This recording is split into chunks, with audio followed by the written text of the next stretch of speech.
तशरीफ़ रखते हैं वजाहत नज़ीर अहमद साहब, सीनियर मैच मेकर हैं और इस वक्त जो बदलते हुए ट्रेंड्स एंड पैटर्न्स हैं बड़ी बखूबी उसको बयान भी करते हैं, उस पर नज़र भी रखते हैं।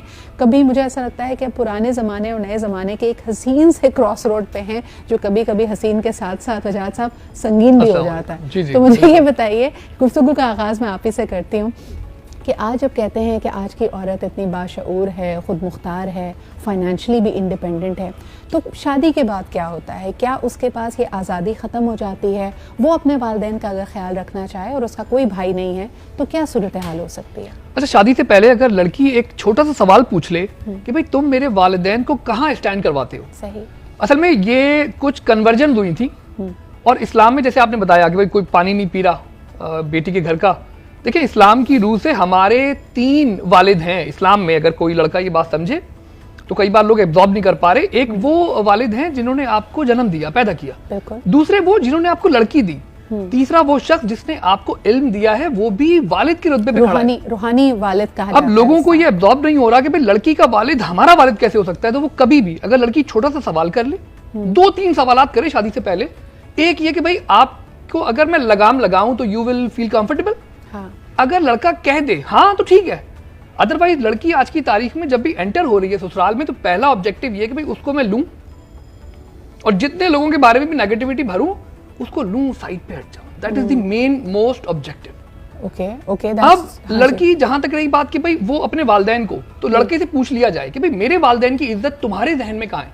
क्योंकि ऐसा हमने कई बार देखा कि लड़की की शादी हुई है, वो आई है तो फर्स्ट नाइट ही लड़का उसको सबसे पहले ही बता रहा है कि भाई अब ये तुम्हारे वालिदैन है। भाई वो जो वालिदैन थे ना, वो आपके वालिदैन भी बन गए हैं, इसके वालिदैन तब बनेंगे, रेसिप्रोकल चलेगा। एग्जैक्टली। ये वो रेसिप्रोसिटी काफी मिसिंग हमें नजर आती है। क्लियर इन इस्लाम, अगर मैं इस्लाम से ही शुरू करूं, सास ससुर की खिदमत किसी भी बहू पे फर्ज नहीं है।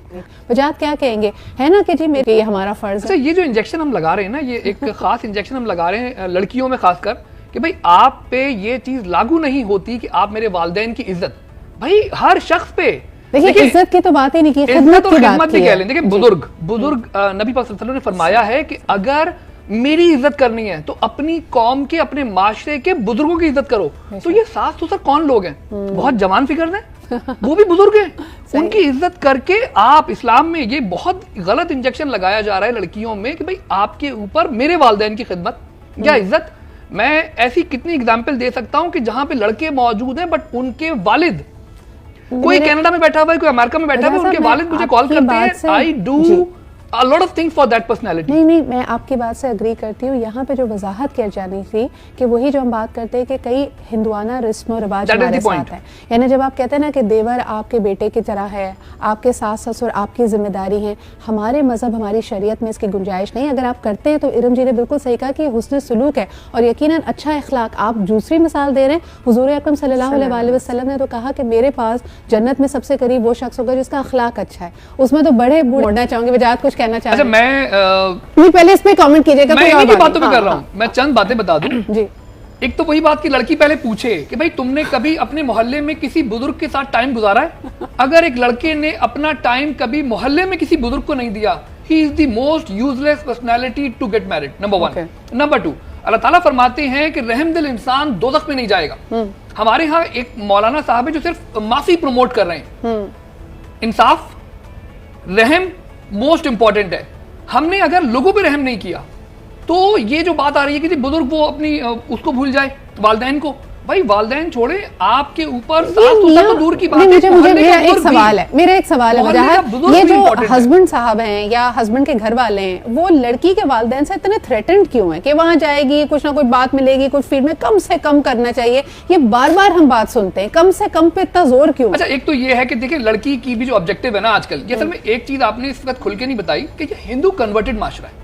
यहाँ पे वो तमाम रस्म और रिवाज हम फॉलो करने की कोशिश करते हैं और कल्चर इसीलिए रिलीजन के ऊपर, ये अलग डिबेट है कि कल्चर रिलीजन के ऊपर ओवरशैडो हो जाता है।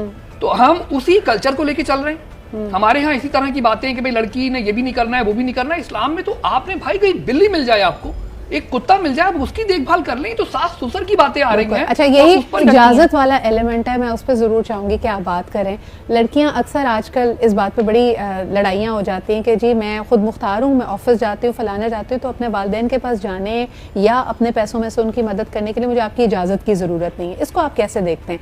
और दोनों तरह की ख़वातीन के बारे में बताइएगा, एक वो जो खुद अर्न कर रही है, एक वो जो अपने मियाँ के पैसों में से अगर मुआवनत करना चाहती है अपने किसी भाई की, बहन की, वालिदैन की, तो क्या उसके लिए शौहर से इजाज़त लेनी चाहिए? अच्छा, इसमें ट्रस्ट का लेवल बहुत इंपॉर्टेंट है। मैं कई बार, मैं और मेरी बीवी कुत्ते बिल्ली की तरह भी लड़ते हैं ना, तो ये सवाल पैदा नहीं होता कि मैं उसे उसके वालिदैन के जाने से रोकूं। अच्छा, ये बचपन से ही बच्चे, ये जैसे बार बार बात आई है, तो मैं बता दूं कि जब बच्चे बचपन में देखते हैं कि माँ की और मामू की लड़ाई हुई और हमें मना कर दिया गया मामू के यहाँ जाने से। मेरे वालिदैन ने कभी ये सवाल पैदा नहीं हुआ कि किसी भी रिश्तेदार के यहाँ लड़ाई हुई हो, वो उनकी आपस की लड़ाई है, रिश्ता बाकी वही मौजूद रहता था, तो ये बच्चा वही समझ जाता है। नहीं, लेकिन खुसूसन वालिदैन की, यानी शौहर और बीवी के बारे में बताइए। Very quickly Wajahat, your comment, इजाजत लेना या ना लेना? देखिए, जब मेन इशू आ रहा है ना, वो जब खातून घर पहुंच जाए, मेरी अपनी बीवी का बता देता हूँ, बता देती है मैं जा रही हूँ, ओके जी जाएं, बट जाने के बाद मुझे इन्फॉर्म कर दो कि भाई पहुंच गई हो, दैट्स द रीजन। मैं हर बार ये इंतजार करता रहता हूँ कि भाई आप पहुंच गए। आप बड़े क्यूट हैं, आप इंतजार करते रहते हैं, आपको रास्ता पता। पॉकेट मनी की बात आई, किसी की एक तो कॉमन पैसा कहीं ना कहीं होना चाहिए, जो बच्चे को भी पता हो, बीवी को भी पता हो। इसमें ये जो कई बार खवातीन का मसला ये कि वो कहते हैं मेरे हाथ में, ये बहुत बड़े इश्यूज हैं। खवातीन कहती हैं कि पूरे पैसे मेरे हाथ में। ठीक है, बिल्कुल सही वजह। This is all the time we have. बहुत शुक्रिया आपका, सामिया का, इरम जी का। बड़ी धुआंधार बहस रही क्योंकि इसमें बड़े सारे एंगल्स थे। बट आप क्या सोचते हैं कि किस तरह बेटियां ब्याहे जाने के बाद अपने वालिदैन की खिदमत कर सकती हैं? हमारे सोशल मीडिया पे जरूर कमेंट कीजिएगा। मुझे इसी के साथ इजाजत दीजिए, कल मुलाकात होती है। खुदा हाफ़िज़।